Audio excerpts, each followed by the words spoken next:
Proverbs chapter 20, verse 22.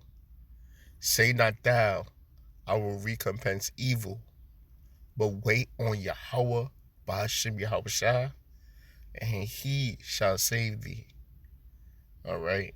First and foremost, I want to give all praises, honor, and glory to Yahweh, Ba'ashem Yahushua, Wahar Rakak Kwadash.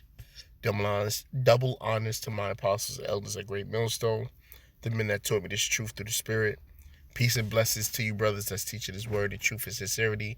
Peace and blessings to the rest of the believers that's scattered throughout the four corners of the earth.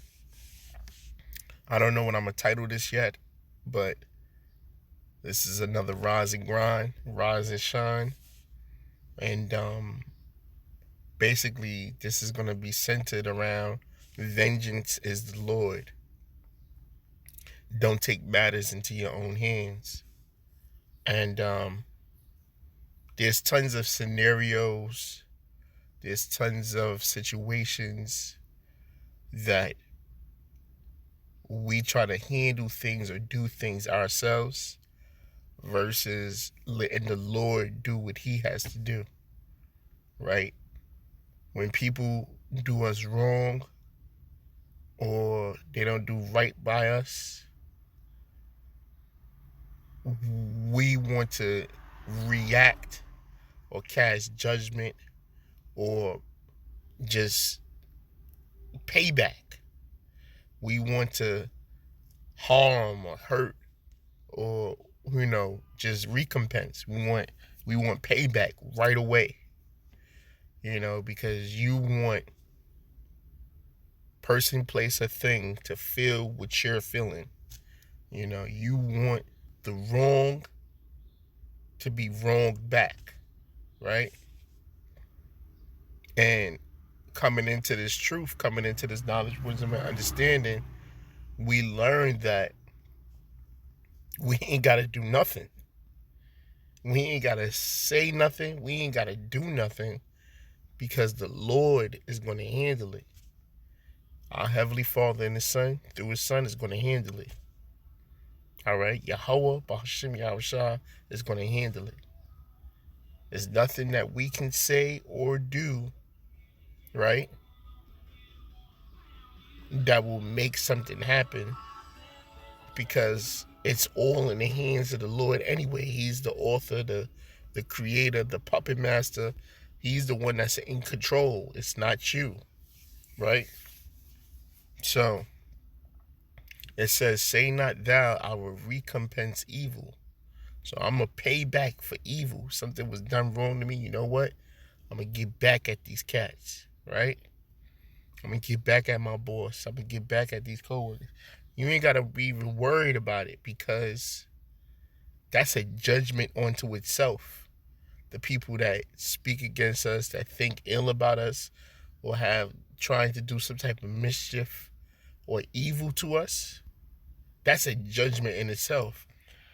Because the scriptures say, touch not my anointed and do my prophets no harm.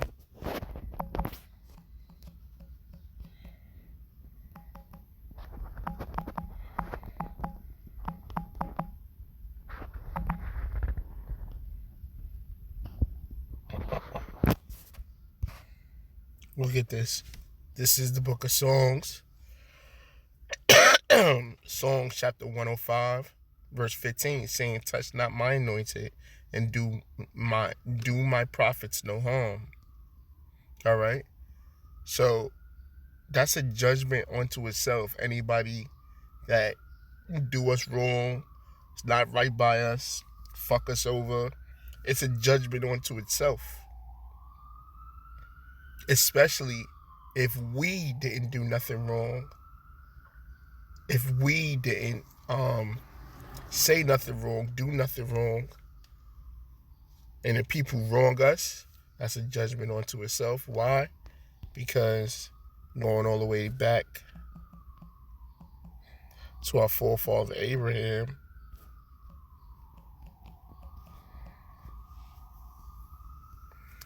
this is the book of Genesis chapter 12 verse 3, and I will bless them that bless thee and curse him that curse thee, And these shall all families of the earth be blessed. All right. So whoever blesses us, they help us out, whatever the case may be. Whether it's advice, counsel, financial, whatever, food, whatever, act of charity, helping us move, help us with our car when it's broken down, whatever, give us directions, whatever, right? Whatever the scenario may be. Hold a parking spot, hold the door open, whatever, give you a water, cup of coffee, cup of tea, whatever, right? Help your kid, whatever the case may be. Bless them that bless you and curse them that curse you, right? So it's a curse unto itself, whoever do the men of the Lord wrong, right? The Lord had them do that to bring judgment upon them, right? And of course, it's all case by case, scenario by scenario, right? But it's a curse into itself, the ones that do the men of the Lord wrong. Let the Lord handle it. Back to Proverbs 20, verse 22. Say not thou, I will recompense evil, but wait on Yahweh, right? And he shall save thee. So the Lord is going to deliver us out of whatever situation you think you're in. Because remember, the Lord tailor-made your hell. He was the one that put you in circumstances to teach you something, build your faith, whatever the case may be. Humble you, whatever the case may be. The Lord got you going through what you're going through for a reason. With all that get understanding. Understand why the Lord have you walk down this path. Pray for discernment. Pray for growth. Pray for understanding. Right? A person did you wrong. Woman did you wrong. Kids is bucking up. Parents ain't treating you right. Co-workers ain't shit. Boss ain't shit. The list goes on, right? Remember, the scriptures say that we were sent amongst the midst of wolves. We were sheep sent amongst the midst of wolves. So everybody around us that's not in this truth is a wolf. And then you even got wolves that's in sheep's clothing. But that's between them and the Lord. And the Lord is going to reveal them in due season, right? So it says, let me get the next scripture, because I want to pull up an example on basically, let me get this first. Romans chapter 12, verse 17. Recompense to no man evil for evil. Provide things honest in the sight of all men, right? So we ain't supposed to pay back. We ain't supposed to tick for tat. That's all that old man shit, tick for tat. Oh, he shot my mans, I'ma spray his block, and he did me wrong, I'ma do that nigga wrong. Oh, he stole this, I'ma steal his back. We ain't on that type of timing. That's not kingdom minded. That's not new creature minded, born again minded. That's all that old man shit, right? It says in an NLT, never pay back evil with more evil. Do things in such a way that everyone can see you are honorable, right? Provide things honest in the sight of all men. So we are supposed to live honorably, okay? Why are we supposed to walk or live honorably? Because we have the light. We are constantly illuminated because we have the words of the Lord. We have the Lord's statutes and commandments, and we have the faith of Hamashiach Yahushua, right? To the Lord, to the testimonies, if they speak not according to this word, that because there's no light in them, we have the light, right? Hold on 1 second. All right, sorry for that. It was a noise, and A lot of shit was just going on. But it says, if it be possible, as much as life in you, live peaceably with all men. Do all that you can to live peace with everyone, right? And that's to the best of your ability. Of course, niggas make that shit very, very difficult. Jake in the world makes that very difficult. We don't want to be at peace with them, but we talking about certain relationships that you have with families or co-workers or bosses, right? This is all case by case. Apply it to where it applies to, right? Dearly beloved, this is the point, and then I'm going to get the example. Dearly beloved, avenge not yourselves, but rather give place unto wrath. For it is written, vengeance is mine, I will repay, saith Yahweh, right? Dear friends, never take revenge. Leave that to the righteous anger of the Most High. For the scripture say, I will take revenge. I will pay them back, say Yahweh, right? And then it goes into feed your enemies and things of that nature. And we know that our enemy is talking about our neighbor, which our neighbor is a fellow Israelite, okay? So now the example that I want to pull up, is let the Lord handle it, is the book of Numbers, chapter 12, right? And this is the example. And Miriam and Aaron spake against Moses because of the Ethiopian woman who he had married, for he married an Ethiopian woman, right? It says, and they said, have Yahweh indeed spoken only by Moses? Have he not spoken also by us? And Yahweh heard it? All right. It says, they said, has the Lord spoken only through Moses? Hasn't he spoken to us too? But the Lord heard them, right? Now, the man Moses was very meek. He was very humble, right? Above all the men which were upon the face of the earth. So Moses had character. He had humility, right? Compared to everybody else on the earth that, yeah, look at me and I'm this and I'm that. I'm the great grand poobah, high exalted chief, head, young man of Israel, right? The look at me now spirit. Me spirit, right? Moses wasn't like that. Moses was humble. He played the back. He was meek. He didn't want that position. He even wanted to be the head of Israel, right? He didn't even want that position because he was humble. He was meek, right? Above all the men which were upon the face of the earth. And Yahweh spake suddenly unto Moses and unto Aaron and unto Miriam, come out ye three unto the tabernacle of the congregation. And they three came out. And Yahweh came down in the pillar of the cloud and stood in the door of the tabernacle and called Aaron and Miriam, and they both came forth. And he said, hear now my words. If there be a prophet among you, I, Yahweh, will make myself known unto him in a vision and will speak to him in a dream, right? My servant Moses is not so, who is faithful in all my house, the house of Israel, right?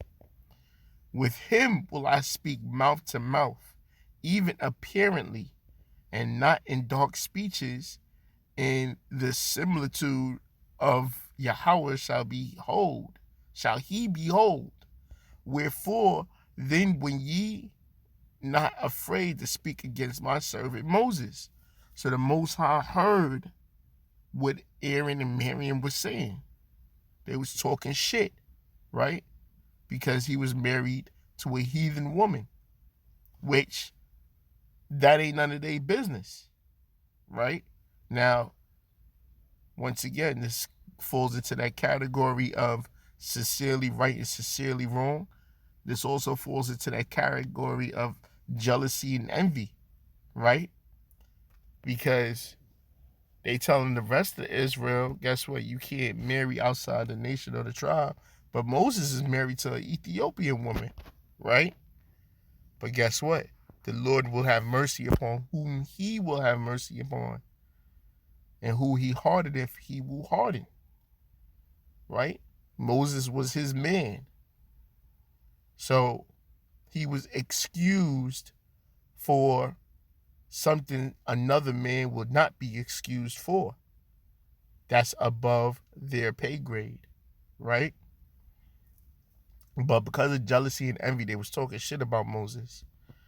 And then Yahweh said, I will speak to him face to face clearly and not in riddles. He sees Yahweh as he is. So why were you not afraid to criticize my servant Moses? And this is what we have to pay attention to when we deal with our daily tribulations, adversity, and afflictions, and when we dealing with these people in the world. They might talk shit behind our backs, talk shit to different family members, talk shit to co-workers and bosses, talk shit at the job, talk shit at the cribs. Guess what? The Lord sees and the Lord knows, and he's recording everything, right? Once again, we were sheep sent amongst wolves, right? But the Lord sees. And the anger of Yahweh was kindled against him, and he departed. And the cloud departed off the tabernacle, and behold, Miriam became leprous, white as snow. She became unclean. She was plagued. She was cursed. Why? For speaking against the anointed of the Lord. So the people that speak against us, they're cursed and damned. They already plagued. The Lord is going to judge them with harsh judgments for even thinking malicious against us or doing any type of wrong towards us, right? And Aaron looked upon Miriam, and behold, she was leprous. So guess what that means? She could no longer be in the congregation. Guess what that means? She can't come to the ceremonial customs and traditions because she's unclean now. And Aaron said unto Moses, Alas, my Lord, I beseech thee, lay not this sin upon us, wherein we have done foolishly, and wherein we have sinned. And he cried out to Moses, Oh, my master, please don't punish us. So now, big brother Moses, now he's master, and now he's, we're sorry, we didn't mean it. See, it's too late to apologize. It's too late.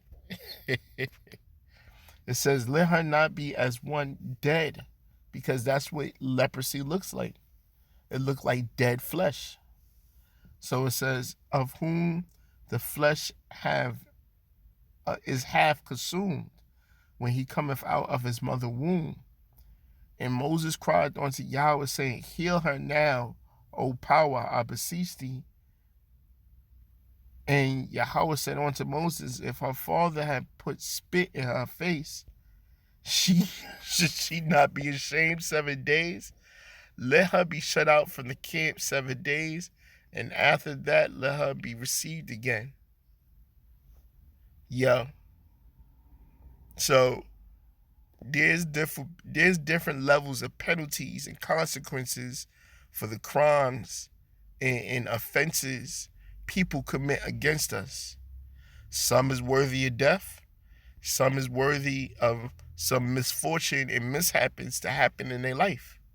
But once again, that's all in the hands of the Lord. We leave our burdens and our problems in the hands of the Lord because we're his, right? So the punishment or the penalty was for her to be plagued with leprosy, And she was put out of the congregation for 7 days and 7 nights. So it says, and Miriam was shut out from the camp 7 days, and the people journeyed not till Miriam was brought in again. Salaki, it didn't say 7 nights, 7 days, all right? And the people journeyed not till Miriam was brought in again, and afterward the people removed Hazaroth and pitched in the wilderness of Paran. But pretty much that's it, man. Everybody that do us wrong, treat us wrong, or whatever the case may be, there's penalties for those things. And they're in the hands of the Lord just like we in the hands of the Lord. But they on the wrong side, and when you're on the right side, Lord's will. You know? But that's why we just pray and we put our burdens in our hard feelings, our strong emotions. Remember, because vengeance is his. We're his servants. So if anybody got a problem with us, they got a problem with him. And they got to take it up with him. And they don't want that smoke. But pretty much that's it, man. I pray and hope that y'all was edified. I'm going to give all praises, honor, and glory to Yahweh, Bahashim Yahushai, Wahad Rakak Wadash. Till the next time I say Shalom.